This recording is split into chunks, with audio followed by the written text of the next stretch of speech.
de très belles chansons. Hein? Amen. Donc, nous bénissons le Seigneur qui fait ces choses et nous voyons comment il nous amène d'un degré de gloire à un autre. Amen. Aujourd'hui, nous sommes venus pour notre étude biblique. Amen. Vous savez, le mercredi, l'étude biblique, c'est le moment où on essaye d'apprendre des choses. Alléluia. J'espère qu'on sait que le culte, je vais vous donner une petite information. Le dimanche, c'est le grand jour d'adoration, de célébration, où il y a une prêche qui parle à tout le monde. Mais on prend toujours une journée dans la semaine, comme le mercredi, c'est pour asseoir des notions qui nous permettent de nous équiper et être plus efficaces dans notre vie personnelle. Amen. Donc aujourd'hui, on a dit que le thème, c'était, pour ceux qui ont eu le thème, c'était la délivrance, obtenir et maintenir la délivrance.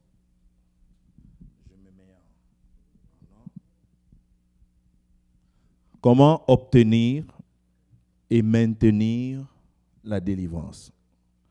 Parce que on s'entend que l'enseignement que je vais donner n'est pas un enseignement isolé. C'est pour compléter probablement ce qu'on a déjà tous entendu. Il n'y a personne qui a le monopole du savoir. Et la révélation de Dieu est progressive pour chaque personne qui s'ouvre et t'amène d'un degré de gloire à un autre degré de gloire. Mais le plus important quand tu viens écouter un enseignement, c'est que tu partes avec une information que tu vas compléter avec les informations que tu as déjà eues. Parce que je pense qu'il n'y a personne ici qui entend le mot délivrance pour la première fois ici. Et je ne pense pas. Mais on finit toujours par avoir une nouvelle information qui vient nous ouvrir la compréhension sur la question. Amen. Donc, obtenir et maintenir la délivrance. Seigneur, nous te prions ce soir. Nous demandons, Seigneur, que tu puisses illuminer les yeux de notre esprit, que nous puissions comprendre, que nous puissions, ô Dieu, saisir ce que tu dis à ton assemblée, ce que tu dis à ton peuple, parce que tu nous as appelés pour être délivrés au nom de Jésus-Christ. Amen.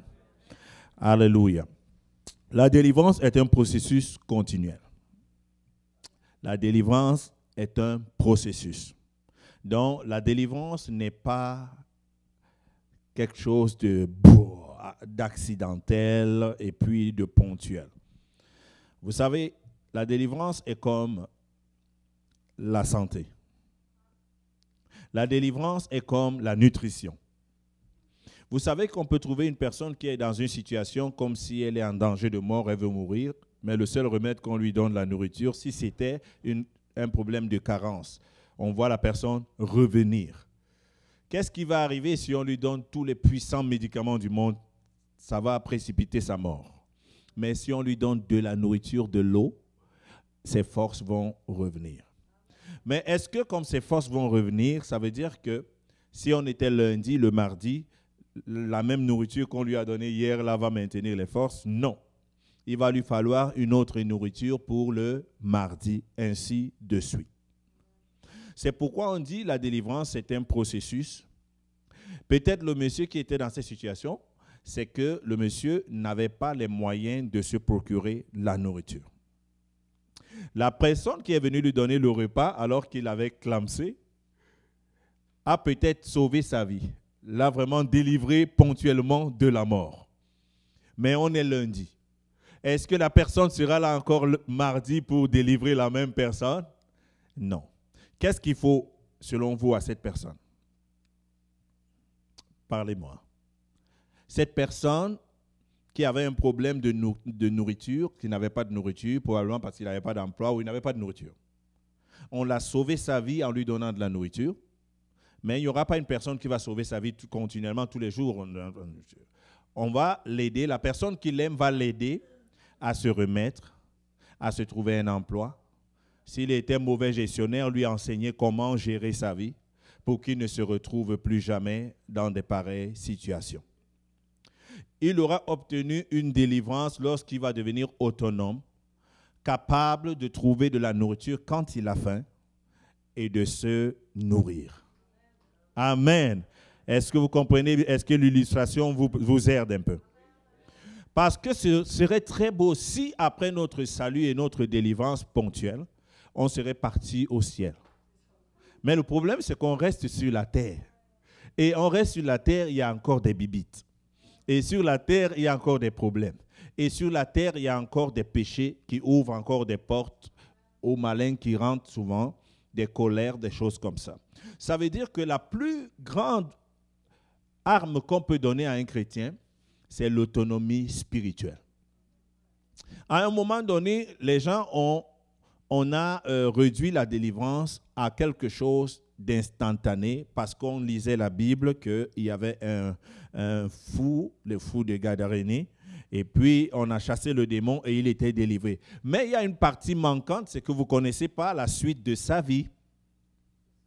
On a eu un spectacle qui a été livré là. Mais qu'est-ce qui serait arrivé si le lendemain de sa délivrance, il serait retourné aux choses qui avaient provoqué ça? Probablement les mêmes causes, produisant les mêmes effets, il peut se retrouver dans la même situation. Donc, la Bible nous permet de booster notre foi, de comprendre que Dieu est fidèle, qu'il agit parce qu'il a déjà agi. Mais l'Esprit de Dieu continue à agir aujourd'hui et la Bible continue à s'amplifier par le Saint-Esprit qui nous parle. Donc, les événements ponctuels ne doivent pas nous faire croire que la délivrance est boum, le démon, il est sorti, il est parti. Non. Il faut que tu puisses toi-même te maintenir dans la délivrance. Et la Bible dit que la dernière délivrance que nous allons avoir, c'est la délivrance de notre corps. Parce que c'est à cause de notre corps qu'on est soumis à beaucoup de choses. Parlant de la faim. Est-ce que l'Esprit vous a crié un jour que j'ai faim? Est-ce que l'Esprit est allé un jour à Winners chercher des beaux vêtements? C'est toujours le corps qui nous amène à faire des choses. Les gens dans le monde sont prêts à tuer à cause de la chair. C'est ça que la Bible appelle la chair. Donc, la délivrance ne saurait être un événement. Ça sera toujours un processus. Alléluia. Est-ce que je communique à quelqu'un? Amen. Donc, j'ai dit, la délivrance est un processus continuel qui commence par un repositionnement instantané. C'est un processus continuel, mais qui commence par un repositionnement instantané. Ça veut dire que le fou, par exemple, qui est venu, qui avait un mauvais esprit, on a chassé le mauvais esprit, on l'a chassé. De manière ponctuelle, il s'est retrouvé dans une autre situation. Mais le processus, c'est lui qui doit le compléter. Amen. Parce que ce n'est pas vrai qu'après sa délivrance, le diable va mourir. Et c'est Amen. C'est pourquoi les premiers salariés ont une mauvaise habitude, c'est que quand ils touchent leur salaire, ils scrapent tout, ils utilisent, ils achètent, ils font du shopping, ils achètent des affaires. Le premier salaire, deuxième salaire, on va à fond la caisse là. Mais puisqu'on prend en maturité, on comprend que il y a aussi l'année prochaine qu'il va falloir vivre, il y a aussi dans 2 ans, il va falloir vivre. Oh, moi aussi j'aurai 30 ans un jour. Oh, moi aussi j'aurai. Vous comprenez? Donc la personne entre dans une dynamique de compréhension. Alléluia. Donc le repositionnement instantané, c'est quand nous acceptons le Seigneur Jésus. Quand vous entendez qu'il nous a délivrés, Colossiens chapitre 1, verset 12 au verset 13, il dit, rendez grâce au Père qui vous a rendu capable d'avoir part à l'héritage des saints dans la lumière. Il nous a rendu capables. C'est Colossiens chapitre 1, 12 à 13. Rendez grâce au Père qui nous a rendu capables d'avoir part à l'héritage des saints dans la lumière. Verset 13, il dit, qui nous a délivrés de la puissance des ténèbres et nous a transportés dans le royaume du Fils de son amour. Qui nous a délivrés. J'aime ce passage. Rendez grâce à Dieu qui nous a délivrés. Pas qui va nous délivrer. Il dit qui nous a délivrés. Mais pendant que cette parole est en train d'être dite, il y a des gens qui ont encore les liens. C'est pourquoi je vous disais qu'il y a une délivrance qui est positionnelle. Auparavant, il n'y avait même pas de porte de sortie. Jésus a donné une porte de sortie, de manière positionnelle. Quand tu acceptes Jésus, il t'a délivré et il t'a transporté. Ça veut dire qu'il avait un autobus. Il t'a transporté dans le royaume, dans un autre royaume de la lumière. Ça veut dire que tu n'es plus un fils, tu n'es plus une fille des ténèbres. Tu n'appartiens plus foncièrement aux ténèbres. Est-ce qu'on se comprend? Ça, c'est la position que tu viens d'avoir, parce que si, mettons, on a un côté, le diable, le prince des ténèbres et ses ténèbres, et on a le prince de la lumière et sa lumière. Et toi, quand on dit que tu vivais sans foi ni loi, ça veut dire que tu es là au milieu. Celui qui crie plus fort, il te gagne. De temps en temps, tu es avec le diable, de temps en temps, tu es avec toi-même, de temps en temps, tu es avec juste un être humain aussi qui veut faire de toi ce qu'il veut faire. Mais lorsque tu acceptes le Seigneur, tu acceptes que Jésus est mort pour toi et qu'il a porté le châtiment et qu'il a effacé, il a déchiré l'acte dont les ordonnances t'incriminaient. Quand tu acceptes ça, ce passage, le verset 13 de Colossiens chapitre 1, dit qu'il nous a délivrés. À ce moment-là, il t'a délivré de la puissance des ténèbres. Donc la puissance des ténèbres n'a plus le droit sur toi. Tu n'es plus esclave du péché. Tu n'es plus esclave de quoi que ce soit de ténébreux.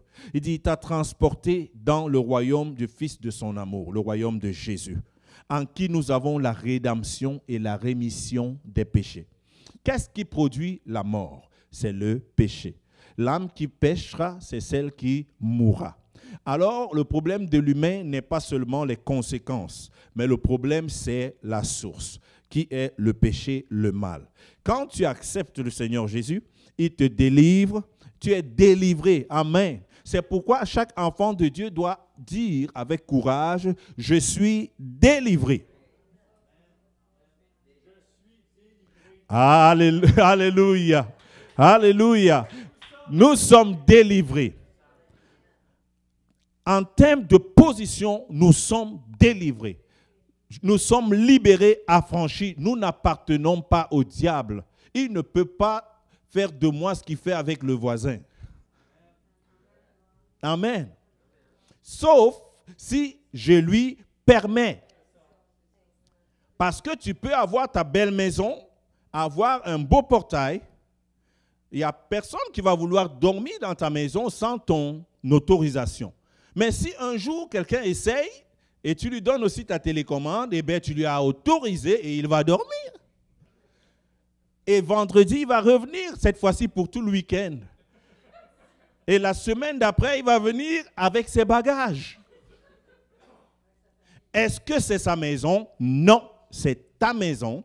Tu as les papiers, les documents de ta maison, mais sauf que, par ton comportement, tu lui as dit que fais comme chez toi. Vous savez, on dit souvent au diable, fais comme chez toi, sers-toi. Ça ne change à rien le fait que tu as été délivré si tu es un enfant de Dieu. Il n'y a pas un parent qui refuse, qui rejette son enfant de temps. 4 fois la journée, tu récupères ton enfant. Dès qu'il fait quelque chose qui est mal, tu le jettes. Quand il demande pardon, tu le récupères. Quand il demande pardon, tu le récupères. Et puis, dès qu'il fait quelque chose qui est coche, tu le jettes. C'est méchant de penser comme ça. C'est des parents débiles qui font des choses comme ça. Dieu est amour. Dieu ne jette pas son enfant. Ce n'est pas parce que tu as commis une faute que Dieu va te jeter. Même les parents naturels, la Bible dit que vous, les êtres humains, aussi méchants que vous êtes, vous donnez des bonnes choses à vos enfants. À plus forte raison, Dieu. Ça veut dire que Dieu est toujours là. Il ne va pas enlever ton statut de délivré à cause d'une situation. Ce qui nous reste maintenant, on se rend compte qu'on a une question de responsabilité. C'est nous, la plupart du temps, qui ne jouissons pas de notre position, qui ne continuons pas dans le processus pour bénéficier, pour profiter de cette position. Amen. On a lu à la radio, on a mis sur le site officiel que tu es devenu le prochain délégué de telle région. Mais tu ne te présentes pas, tu n'en fais aucun cas. D'ailleurs, tu as fermé toutes tes radios et tous tes médias. Tout le monde, le fait sera que tu es le délégué. Mais toi, tu ne te présentes pas. La seule chose qui va arriver maintenant, c'est que les sanctions vont s'en suivre, le mépris va embarquer. Si tu as un testament en main qu'on t'a laissé, on t'a légué un immeuble, mais toi, tu ne sais pas lire. Mais lorsque ton boss mourait, il t'a donné un papier, tu as trouvé bon de l'encadrer. Parce que c'est le dernier souvenir de ton boss. C'est une histoire vraie. Une femme de ménage qui travaillait pour un monsieur très riche. Elle ne savait pas lire. Mais elle était tellement bonne pour ce monsieur. Toute la famille avait rejeté le vieillard. Il venait juste calculer, regarder s'il est déjà mort pour qu'on prenne l'héritage. Mais ils avaient oublié une chose, c'est que le monsieur avait changé. Il était tellement fâché qu'il avait légué les affaires à cette dame. Mais cette dame ne savait pas lire. Quand il est mort, il lui a donné le papier. Elle est partie. Les enfants sont venus. Elle est retournée à la maison. Elle a accroché ça quelque part. Un jour, elle a reçu une visite de quelqu'un qui avait vu que mais ça, c'est un testament, c'est bizarre. Je sais que les décorateurs sont inspirés, mais ça ressemble. Il a demandé à la dame, mais c'est quoi ça? Il dit, c'est un souvenir. C'est un souvenir de mon boss. Il était tellement bon. Il m'aimait tellement, mais il est mort entre mes mains. Et c'est la dernière chose qu'il m'a donné. Ça a beaucoup de valeur pour moi. Alors le monsieur, il est parti et puis il est revenu. Il était vraiment dérangé dans sa tête. Il a dit, est-ce que tu peux me prêter ton joli cadre là? Je vais te le ramener. Elle dit, oui, mais s'il te plaît, garde-le bien parce que ça me tient à cœur. Monsieur est allé vérifier l'authenticité du papier. La femme était millionnaire. Mais elle était toujours dans son 3,5, avec son beau tableau en face. L'ignorance est responsable de beaucoup de choses. Amen. Voilà. Cette femme on avait déplacé sa vie, on a déplacé sa vie du rang de la pauvreté à la richesse. Mais elle, à cause de son niveau de discernement, de compréhension, de connaissance, elle s'était réduite à devenir une artiste décoratrice. Amen. 3 choses importantes pour obtenir et maintenir la délivrance. Je vais aller vite. La première des choses que la Bible nous enseigne, c'est localiser le délivreur. Lorsque Jésus nous a délivrés, Jésus nous a déjà délivrés, comme j'ai dit. Mais maintenant, il arrive qu'on a des situations après cette position, parce que lui nous a donné une position où on est délivré. Mais notre sanctification ne suit pas souvent. Je prends un exemple. Chaque chose que nous faisons ouvre des portes, soit à l'Esprit de Dieu, soit au mauvais esprit. Vous comprenez? Les meurtres, ça ouvre les... Quelqu'un qui a tué quelqu'un, vous pensez que qu'est-ce qui le dérange souvent, c'est sa conscience, mais les démons vont venir embarquer à cause de ce qui est arrivé. Les gens qui font dans la prostitution, tu vas voir souvent comment sa vie commence à aller, elle est bizarre. Elle essaie d'être une bonne personne, mais il y a quelque chose qui se défait en elle, les mauvais esprits embarquent. Lorsqu'une personne a été abusée, cette personne est comme elle a été tuée. C'est vrai que c'est au niveau du cerveau, mais si c'était aussi simple au niveau du cerveau, avec les bons conseils et tout ce qu'on a comme des spécialistes qui connaissent toutes les techniques, ça devrait se régler. Mais la vérité, c'est que les mauvais esprits utilisent ces portes d'entrée pour venir assiéger la personne. Rappelez-vous que le diable ne vient que pour voler, tuer et égorger. Et il rôde comme un lion rugissant, cherchant qui il va dévorer. Alors, quand il est en train de chercher, il cherche les gens, les belles proies. Il cherche une personne, il cherche un voleur, il lui envoie des esprits de vol, continue encore de voler. Vous voyez comment les braqueurs, je me suis toujours posé la question, comment un braqueur, il dit qu'il a braqué, il a volé des centaines de millions et puis il va faire un deuxième coup encore.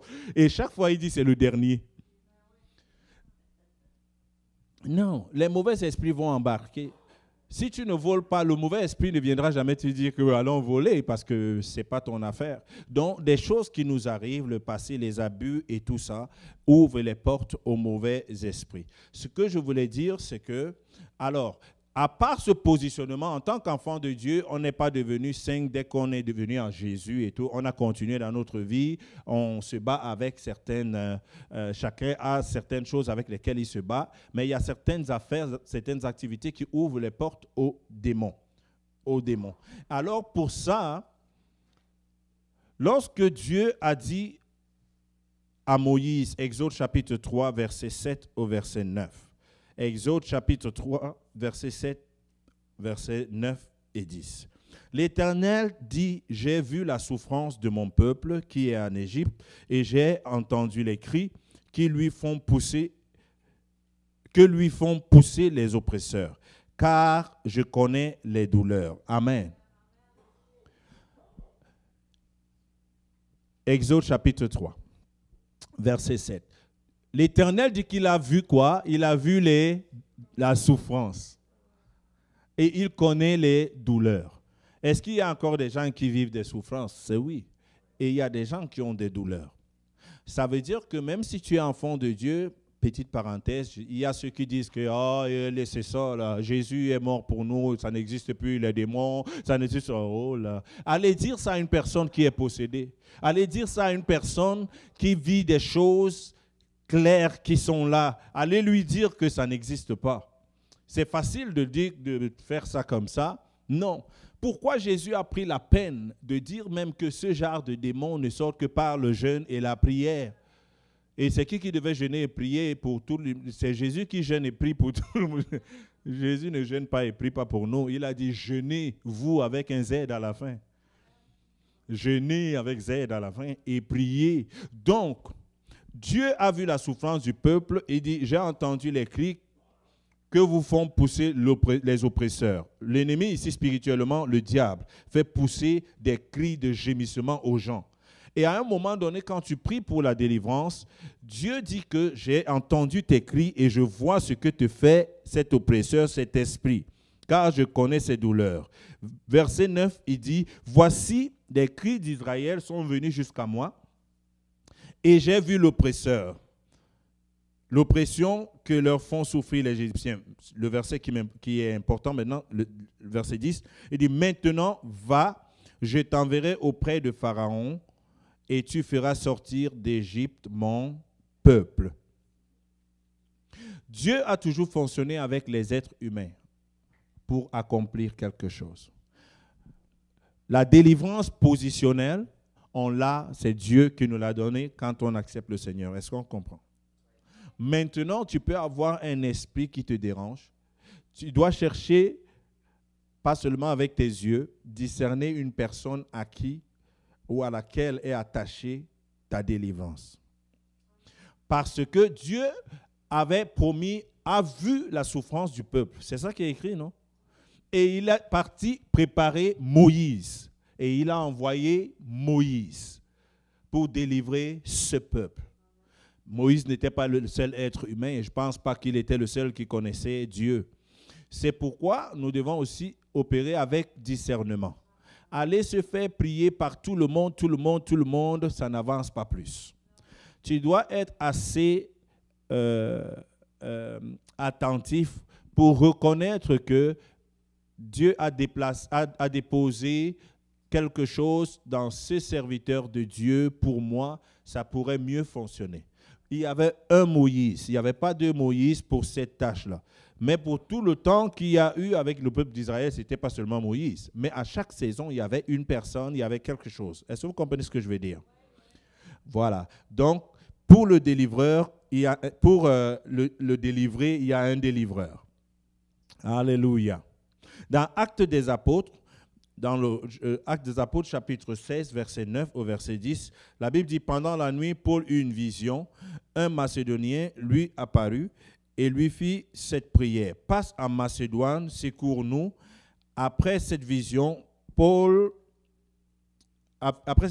de Paul, nous cherchâmes aussitôt à nous rendre en Macédoine, concluant que le Seigneur nous appelait à y annoncer la bonne nouvelle. C'est une petite histoire. Paul dormait, il a eu une vision et il a vu comme un Québécois qui criait « Oh, délivrez-nous, délivrez-nous » Quand il s'est réveillé, il a compris que Dieu avait une mission pour lui au Québec. J'ai dit ça pour qu'on comprenne bien le contexte, parce que parfois quand on donne les noms bibliques, c'est comme si c'est lointain. Donc, il y avait ce peuple qui avait un besoin et il y avait un serviteur. Ce n'était plus Moïse, c'était Paul dans le Nouveau Testament. Donc, il y a toujours quelqu'un que Dieu va mettre à côté de toi, un pasteur, un prophète, un évangéliste, mais tu ne peux pas faire la cotisation des délivrances. Ça ne marche juste pas. En essayant de faire les cotisations des délivrances, il y a des gens qui ont plutôt fait des cotisations de démons. Et tout le monde ne peut pas prier pour tout le monde, parce que si une personne qui a les démons vient prier pour toi, tu cours des risques.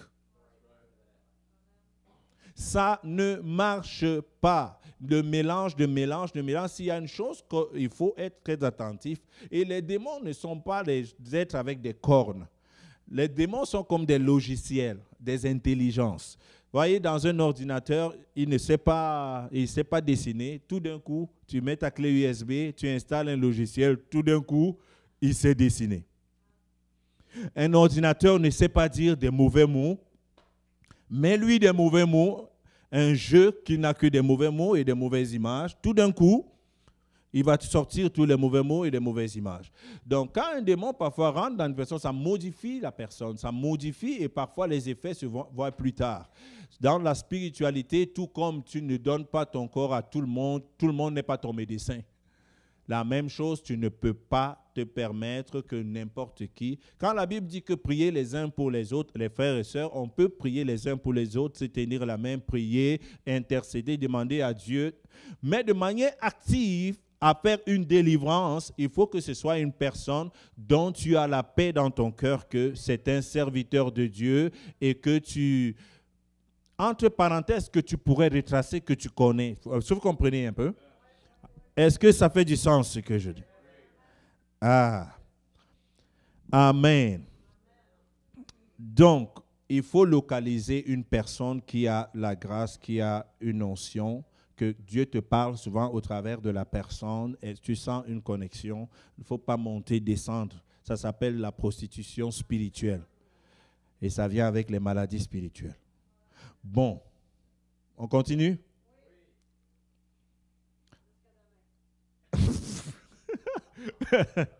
Amen, amen. La délivrance, alléluia. Donc, j'ai dit les trois choses. Donc, localiser ton délivreur ou la personne que Dieu a choisie pour ta délivrance. Dieu n'a pas choisi tout le monde pour ta délivrance. Ça ne marche pas comme ça. Ça ne marche pas comme ça. Si le monde est plus intelligent que l'Église, jamais de la vie. On s'est rassuré que tout le monde, quand tu vas à l'hôpital, on peut retracer ceux qui sont rentrés, ceux qui sont sortis de ton dossier médical. Pourquoi? Parce qu'il y a des assassins qui s'infiltraient. Il y a des charlatans, des gens qui n'avaient pas de belle formation qui s'impliquaient. Ils te donnaient un médicament qui va accélérer ta mort. Il y avait des choses qui se passaient. Bon, on essaye de savoir que, OK, telle personne a déjà eu telle chose, et puis il y a un suivi là-dessus. Amen. Donc, on a également Paul sur le chemin de Damas. Lorsque Paul est tombé, la Bible dit qu'il a perdu la vue. Il y a un esprit de cécité qui est venu sur lui. Mais il devait être délivré. Pour être délivré, la Bible dit, dans Acte 9, de verset 9 au verset 12, que Dieu a dû parler à un serviteur appelé Ananias en rêve pour aller prier pour Paul. Pourtant, autour de Paul, il y avait beaucoup de chrétiens, il y avait beaucoup de gens. Il la rencontrait. Et Pierre était comme le supérieur de l'Église, mais ce n'est pas Pierre à qui Dieu a parlé. Pourquoi? Parce que Pierre était fâché. Il ne pouvait même pas croire que Paul, Saul, le décapiteur, le tueur, est devenu. Est-ce que vous comprenez? Donc, de manière stratégique, Dieu dit non. J'ai mon serviteur Pierre, mais je pense qu'il n'est pas rendu là. Il est trop en colère.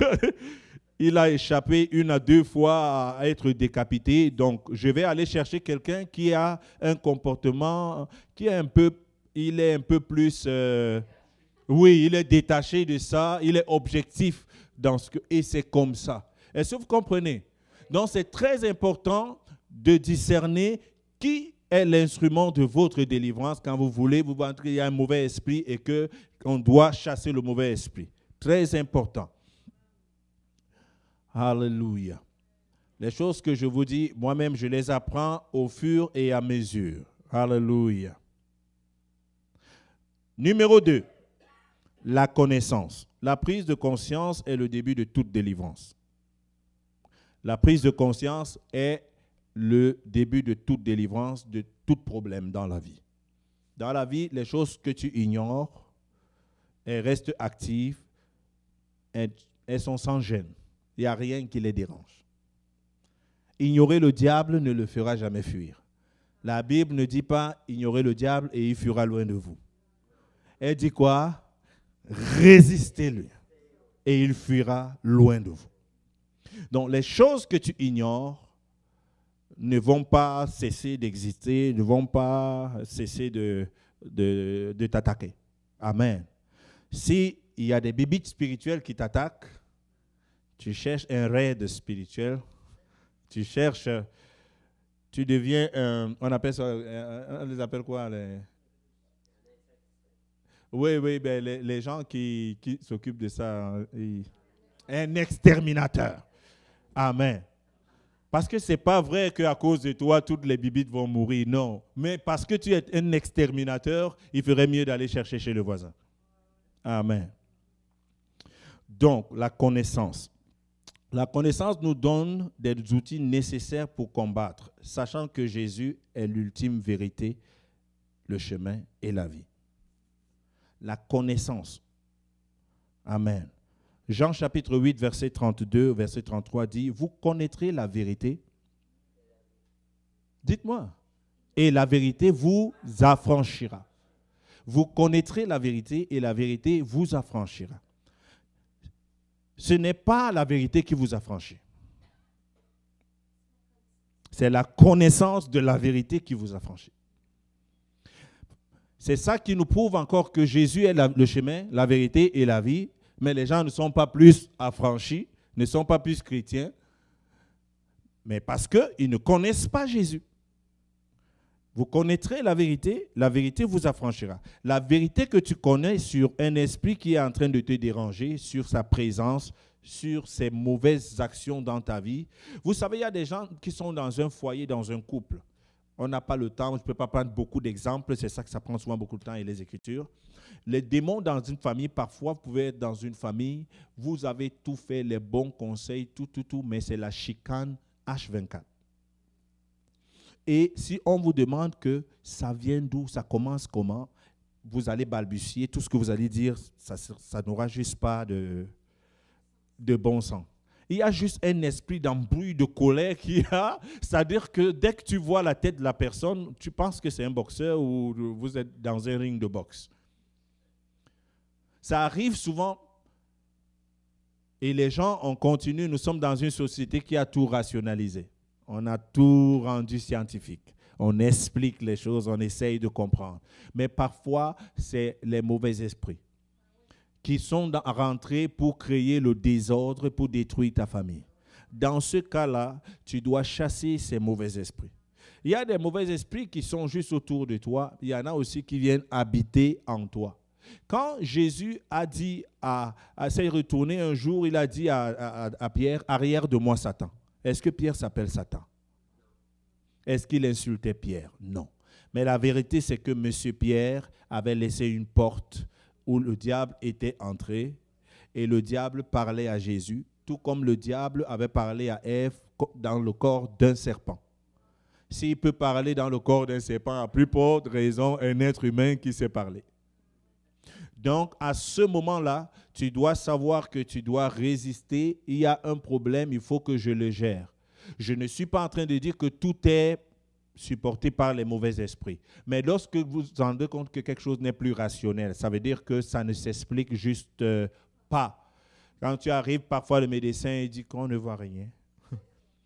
Qu'est-ce que vous voulez qu'on si on ne voit rien? Ça veut dire qu'il y a quelque chose parce que les effets sont là. On ne voit rien, ça veut dire qu'il y a quelque chose, mais vous ne voyez justement rien.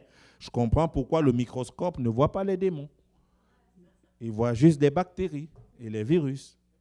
Mais le Saint-Esprit voit les démons les plus minuscules. Alléluia. Vous connaîtrez la vérité vous affranchira. Cette vérité-là passe par la parole de Dieu. N'essaye pas de skipper, dire que les affaires de démons, les mauvais esprits, ce n'est pas pour nous. C'est en Inde, là-bas, ils font trop de sorcellerie. C'est en Haïti, ils font trop de sorcellerie. Oh, les Africains, ils font trop de sorcellerie. Non, oubliez ça. Oubliez ça. Si vous allez en Afrique, ils vont dire que le démon est un blanc. Si vous venez en Occident, les Occidentaux pensent que le diable, c'est un noir. Si vous allez ailleurs, on va vous dire que le bastion même des démons, c'est en Inde. Mais si vous allez quelque part dans un temple bien loadé de mauvais esprits en Asie, on pourra croire que le diable, c'est un Chinois. Donc, le diable n'a rien à voir avec des nationalités, il n'a pas de passeport. Il est juste méchant. Et puis, il entre dans le corps qui le laisse entrer et il agit et il opère au travers des gens pour détruire les vies des gens. Enlever la couleur sur le diable, enlever son shape. Le diable n'a pas les cornes. Le diable peut être une belle fille, il peut être un bel homme. Il peut être... On vous dit que celui qui a séduit Ève, c'est le serpent. Je me pose la question, j'essaie d'entendre la voix du serpent où il dit... Je ne sais pas exactement comment ça se passait, mais c'est ça qui est écrit. Donc, documente-toi, pas dans le but d'avoir peur, pas dans le but de voir les démons partout, mais dans ta marche spirituelle, tu dois apprendre à connaître la vérité, qui est Jésus. Apprendre aussi à savoir que là où je suis, là, je sens qu'il y a quelque chose. Il y a par exemple les esprits d'impudicité. Parfois, quelqu'un reste comme ça, il était fidèle, tout allait bien, mais à un moment donné, il commence à sentir des désirs bizarres. Et tous ces désirs sont toujours tordus. Donc, il n'y a même pas de désirs qui sont droits qui arrivent, ça commence à être tordu. Il y a un mauvais esprit parfois qui est accroché, qui manipule là-dedans. Amen. Tu dois t'arrêter et prier. Et tu dois, la connaissance de la vérité, ça veut dire que tu l'acceptes, que j'ai un problème. Amen. J'ai un problème. Je vous ai donné le témoignage d'un pasteur qui était lié par la pornographie, les choses comme ça. Il n'avait pas le choix, il avait tout essayé là. Mais il n'avait pas le choix. Mais pourtant, la solution était à côté, c'est qu'en fait, il n'avait pas accepté la situation que, en fait, j'ai un problème. Si tu essaies de transformer un problème, lui donner un autre nom, on ne peut plus te délivrer. Il n'y a pas une autre solution qui va arriver. Il faut que tu acceptes que j'ai un problème. C'est quoi maintenant mon problème? Comment s'appelle mon problème? Comment est-ce qu'on peut traiter mon problème? Tu vas trouver les bonnes solutions et les bonnes réponses dans la Bible et même dans la prière. Mais tu dois accepter la prise de conscience que j'ai un problème.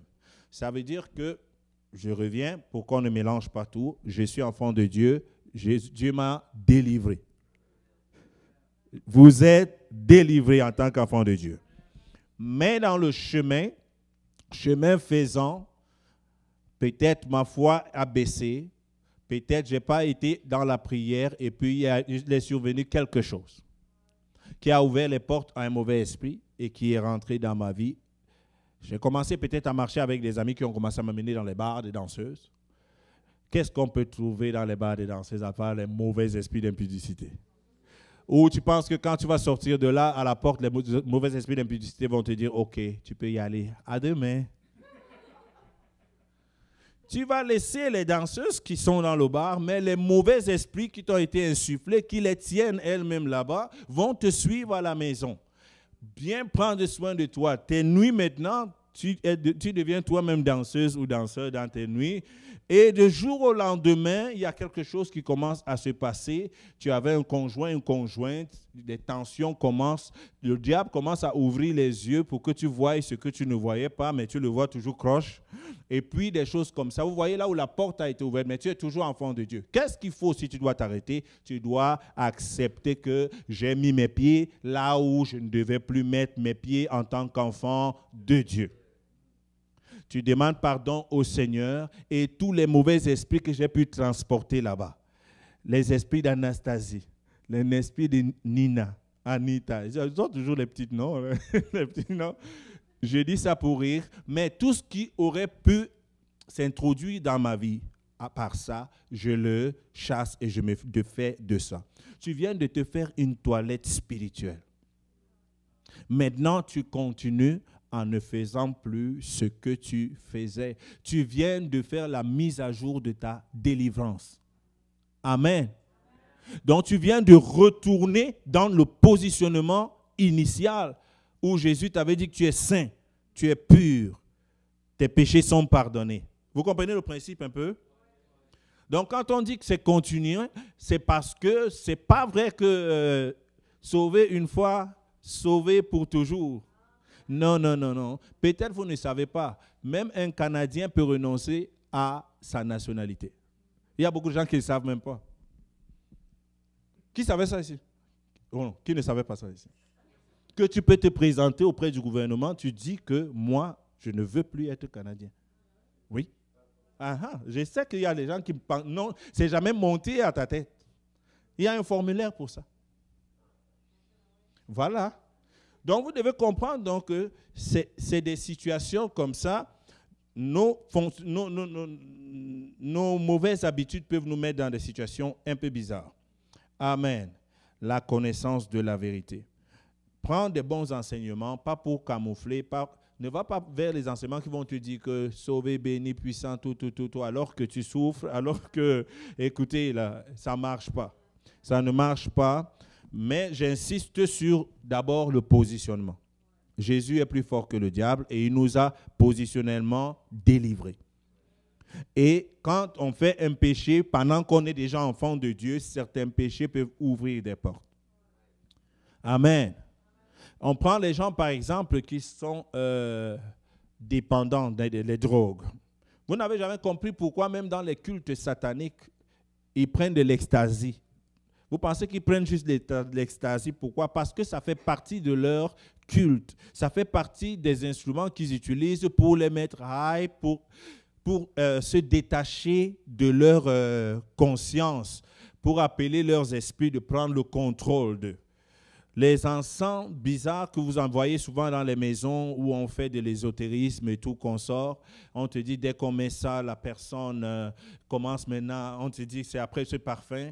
Donc ces choses-là, lorsque tu sais que tu es enfant de Dieu, tu ne peux plus accepter de faire n'importe quoi. Tu ouvres des portes au mauvais esprit. Un enfant de Dieu, au lieu de prier, demander à Dieu son avenir, il porte ses pieds, il prend sa paume de main, il va demander à une diseuse de bonne aventure, une vraie qui est possédée, qui voit les démons et qui voit les morts. Je veux savoir ce que ma mère a pensé avant de mourir. Ça veut dire que tu veux avoir un contact avec un mort. Et tu penses vraiment que le mort, lui, va seulement venir te voir pour tes beaux yeux et il va repartir tranquillement se coucher et puis toi, tu restes avec les vivants. La Bible dit qu'il est réservé à un homme de mourir une seule fois, après quoi vient le jugement. Si un esprit, on t'a appelé un jour pour te dire que tu as parlé à ta mère ou à ton père, ce n'est pas ton père. C'est un mauvais esprit qui a pris l'apparence de ton père. Et le fait que tu as parlé avec lui, c'est comme tu es entré en contact, tu ne sais pas ce qu'il dépose en toi pour la suite. Amen. Je ne suis pas en train de vous épeurer, mais je vous dis les choses qui sont réelles. Amen. Les choses qui sont réelles. Donc, il faut prendre connaissance et accepter que j'ai fait telle chose. Il y a des gens qui vivent, ils ne se sont pas repentis d'un péché très grave qu'ils ont fait, mais qui fait que les démons les tourmentent. Il ne dort pas. Il ne dort pas. Il n'a jamais confessé. On s'entend qu'il n'y a pas de catégorie de péché, mais il y a quand même péché et péché. Il y a des choses, ou bien des abus, comme j'ai dit, des choses que tu as reçues, tu ne peux pas les garder. Vous voyez comment les effets que ça a sur le corps et dans la vie des gens. Mais quand tu sais que tu veux être délivré, il faut que tu le dises. Et pas le dire seulement pour dire que c'est l'autre qui a tort. Il faut le dire. Une repentance ne vient pas dire que c'est l'autre qui m'a fait ci. Tu cherches beaucoup plus les choses où tu es responsable ou les erreurs que tu aurais commises. Amen. Donc, la connaissance est très importante. Si tu as des questions, tu peux les noter, tu peux demander au leader, au pasteur. Si tu as quelque chose qui vient dans ta tête que tu ne comprends pas, mais qui pourrait t'éclairer, demande parce que la connaissance va te débloquer. Amen. Alléluia. Est-ce que ça passe jusque-là? Troisième, renouveler ta pensée. Il y a des gens que depuis 10 ans, on a l'impression qu'ils ne sont toujours pas délivrés. Il y a des gens que quand tu rentres dans l'église, c'est eux qui tombent tous les jours. Et c'est eux qui crient des démons tous les jours. Vous en connaissez souvent? Amen. Tout à l'heure, je vous ai donné l'illustration de ce monsieur qui avait un problème de famine parce qu'il n'avait pas à manger, peut-être à cause de la drogue. Les gens, les SDF, prenons un exemple des SDF. C'est un fait qui se retrouve SDF sans domicile fixe. Donc, c'est un fait qui se retrouve dans la rue, les sans-abri. Ils se retrouvent dans la rue. Mais ça, c'est juste les conséquences de quelque chose. Si on veut régler le problème, si lui, il veut régler le problème, ou on veut l'aider à régler le problème, on ne peut pas ignorer le processus qu'il a amené là. Parce que tout ce qu'on va lui donner, tu lui donnes l'argent, lui va aller acheter encore ce qui va bien le tuer. Bon, je comprends qu'il y a des pensées qui veulent qu'on l'aide quand même. Donc, mais il faut comprendre que lorsque cette personne avait commencé tout doucement à prendre ces substances, il y avait toujours des gens qui lui disaient que ce n'est pas bien, ne fais pas. Et cette entité, elle a commencé à prendre. Les mauvais esprits ont embarqué pour l'amener encore de plus en plus en plus. Maintenant, il le tourmente même la nuit. Alors, cette personne se retrouvait un peu plus travaillée parce qu'au travail, sa tête n'était pas là. Sa tête n'était pas là. On l'a chassée du travail.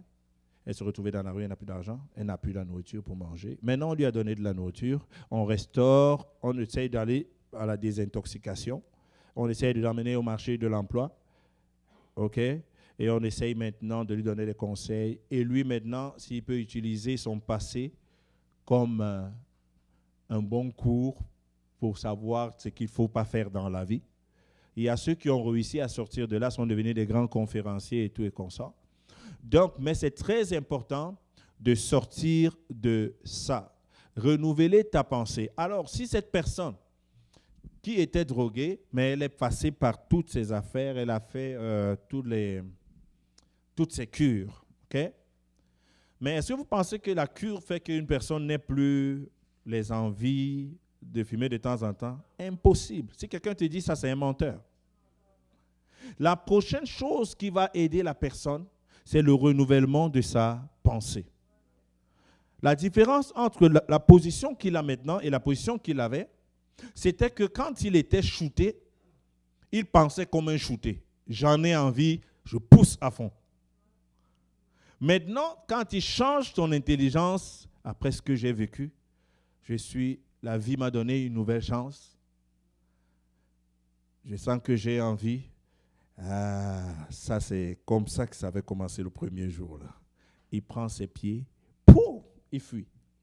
Il est prêt à tout faire pour ne plus jamais goûter, pour ne plus jamais se retrouver dans une situation qui peut le faire retomber.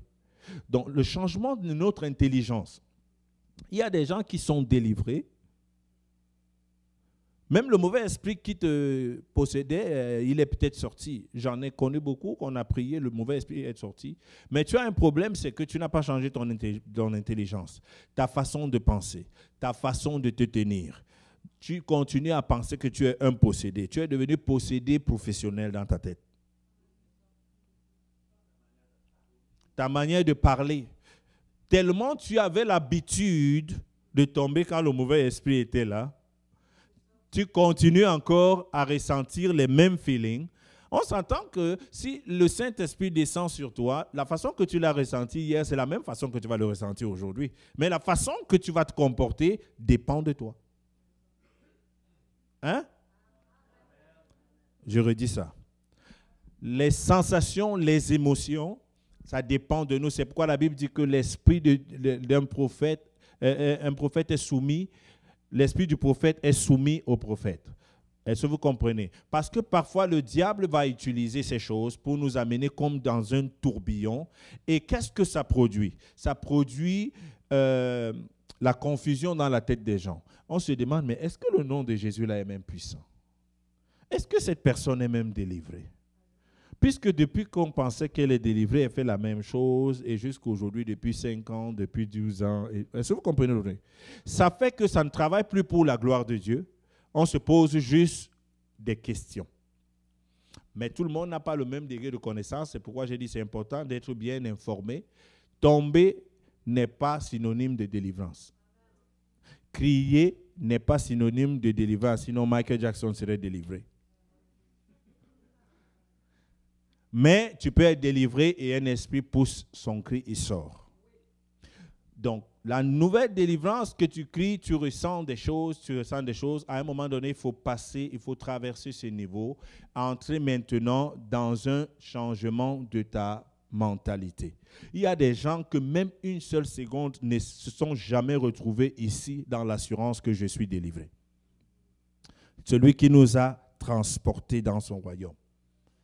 Et maintenant, tu marches dans cette lumière-là. Le diable ne peut rien faire contre moi. Ce que tu sais que le diable attend que tu fasses de mal, je ne le fais pas. Le problème n'est pas le diable qui te demande de faire quelque chose qui est mal. Le problème, c'est toi qui négocies encore avec ça. Tu dis, je ne le fais pas au nom de Jésus. Tu déclares la parole que tu connais. Les versets que tu connais, si tu ne le connais pas, dresse une liste. Ce n'est pas grave si tu chasses le démon en lisant comme ça, il va comprendre pareil. Quand il se lève et il veut t'attaquer dans tes pensées, tu déclares la parole sur lui, tu le chasses, tu déclares la parole sur lui. Amen. Parce qu'à un moment donné, le diable va t'amener, il peut t'amener à amener le discrédit même sur toi-même. On ne te respecte plus et tout, tu ne te respectes plus toi-même. En fait, tu es une personne qui devient une victime permanente. Et là, on se demande vraiment si tu écoutes ce qu'on dit à l'église. Parce que nous ne sommes pas des victimes, nous sommes des victorieux au nom de Jésus.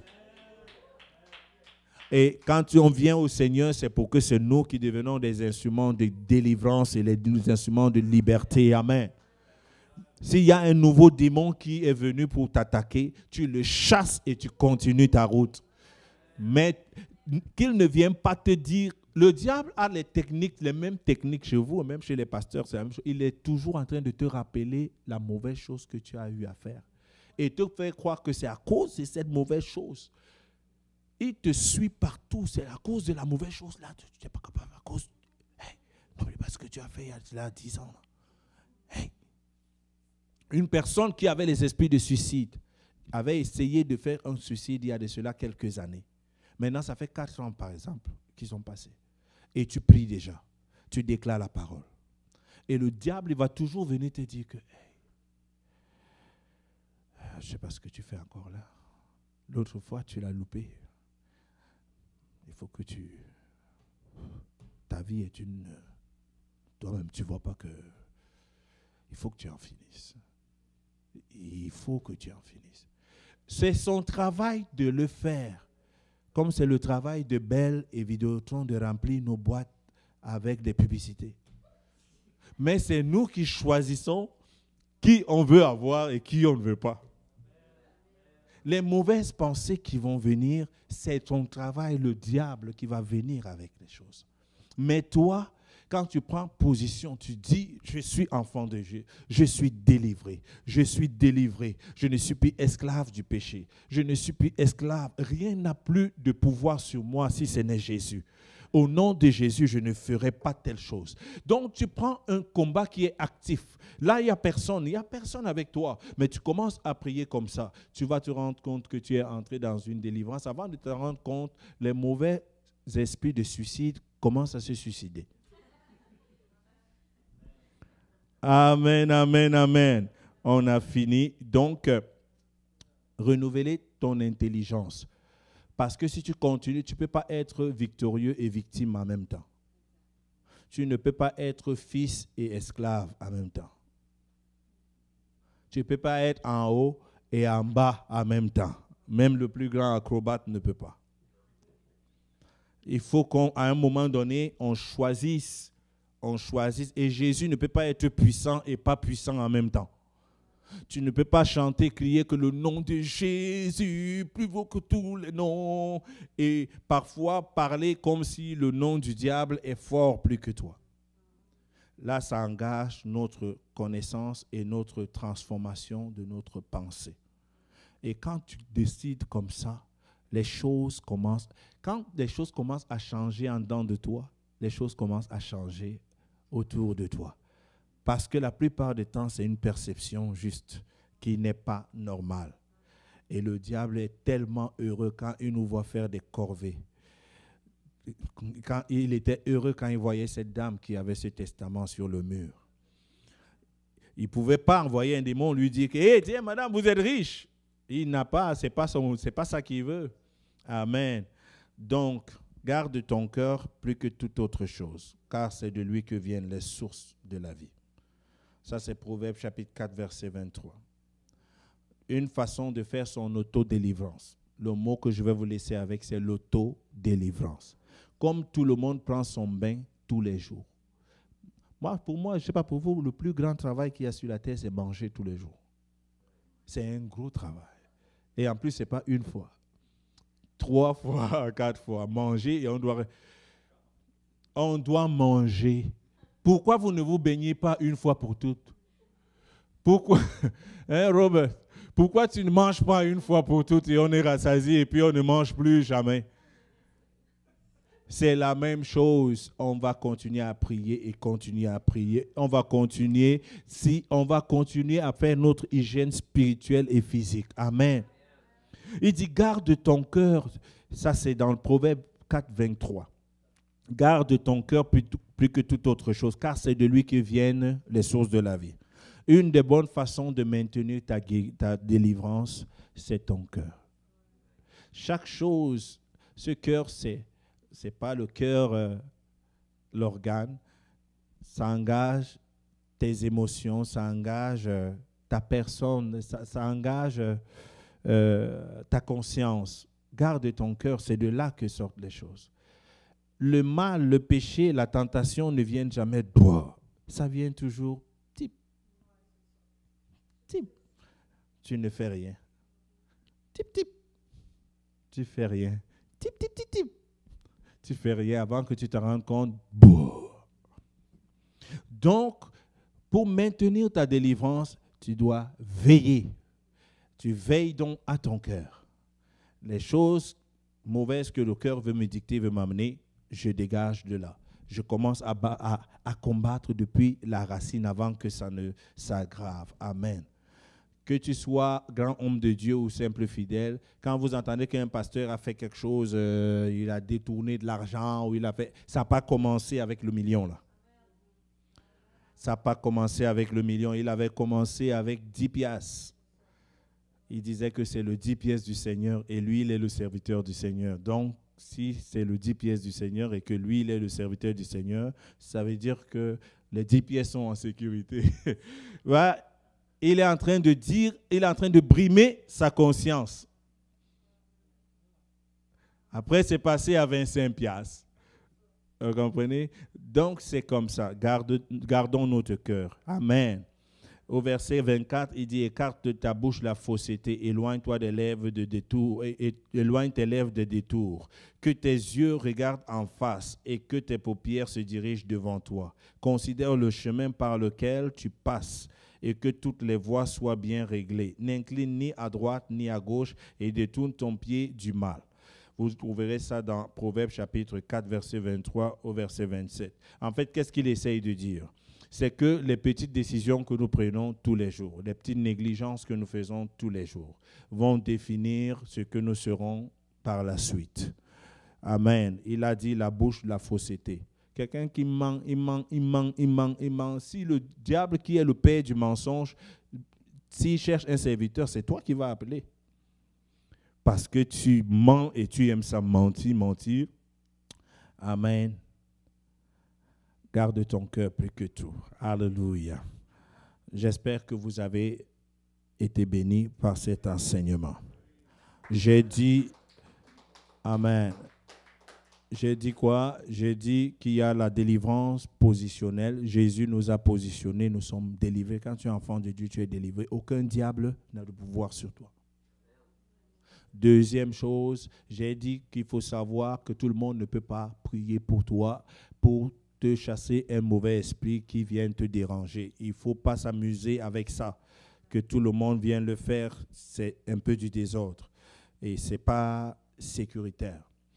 Troisième chose, j'ai parlé de la connaissance. La connaissance, vous connaîtrez la vérité, c'est elle qui vous a franchi. Essayez de savoir ce qu'il en est et surtout prendre conscience de ce qui vous dérange. Ne viens pas seulement dire que je pense que j'ai un mauvais esprit. C'est un mauvais esprit qui fait quoi? Qui fait comment? Tu ne sais pas. J'ai juste un mauvais esprit. Amen.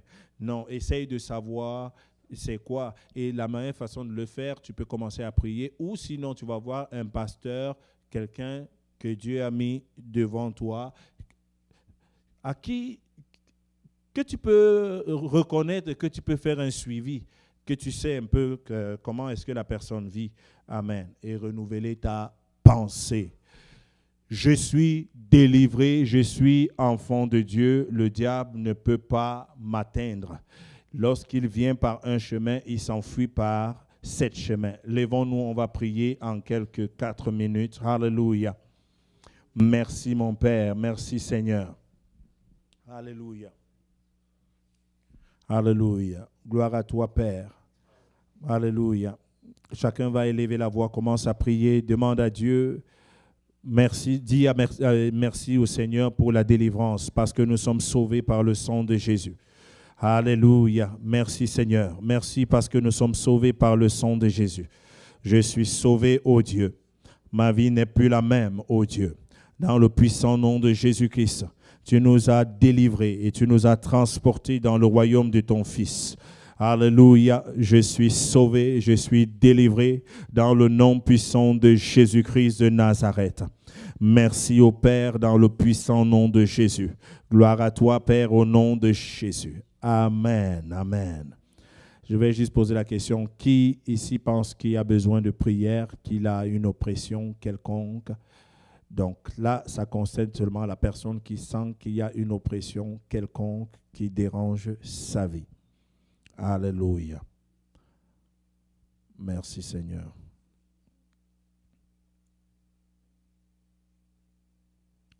Je parlais à une personne au téléphone, une personne a appelé pour la prière au téléphone, la personne a appelé pour dire qu'elle avait mal, je pense, à l'orteil. Une personne a appelé pour dire qu'elle avait mal à l'orteil.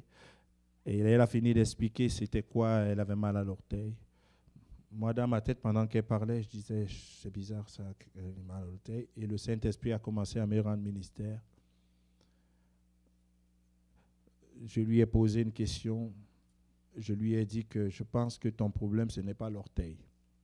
Parce que si tu avais un problème d'orteil, tu seras à l'hôpital. Elle m'a dit, comment ça? Je lui ai dit... est-ce que tu as un bandage sur ton orteil présentement? Elle me dit non. Est-ce que tu as une maladie génératrice ou quelque chose interne? Elle me dit non. Elle me dit, bon, oui, parce que j'ai foulé l'orteil. Je lui dis, ok, il n'y a rien d'autre à dire. Elle me dit non, elle m'a caché. J'ai dit, ok, bon, je vais prier pour toi. Seigneur, bénis-la, amen. C'est tout ce que j'ai dit. Le lendemain, mon téléphone sonne. Aujourd'hui, la personne m'appelle. La vérité, c'est que c'est les mauvais esprits de colère qui dérangeaient la personne. Et quand la personne est prise, c'est comme la folie vraiment qui tient comme ça, là, elle coupe partout. Donc, elle est partie se fouler le pied. Donc le problème, ce n'était pas l'orteil. Le problème, c'est ce qui arrive souvent. Et pendant qu'on parlait, c'est là où elle réalise qu'elle en reçoit des coups de colère. Elle en donne aussi. Donc toute la maison, en fait, ça baigne là-dedans. Là, maintenant, on a commencé à prier sur le problème. Amen. Ces choses-là qui sont dans les maisons, on doit prier, on doit chasser parce que nous n'avons pas à combattre contre la chair ni le sang. Et on n'a pas aussi à attendre que l'irréparable arrive. On chasse ces esprits-là. Amen. Qu'un dit au nom de Jésus. Merci Seigneur pour cette soirée. Et merci parce que nous sommes couverts par le sang de Jésus. Ma maison est couverte par le sang de Jésus. Ma vie est couverte dans le sang de Jésus. Mon avenir est couvert dans le sang de Jésus. Celui qui est en moi est plus fort que celui qui est dans le monde. Au nom puissant de Jésus, je proclame la délivrance. Dans mon corps, dans ma maison, je déclare que je suis délivré et transporté dans le royaume de lumière. Au nom puissant de Jésus. Gloire te soit rendue, Père, parce que je ne retournerai pas dans le monde. Mais ce que tu as commencé à moi, tu vas le rendre parfait. Au nom puissant de Jésus. Amen. Acclamons le Seigneur. Alléluia. Merci Seigneur.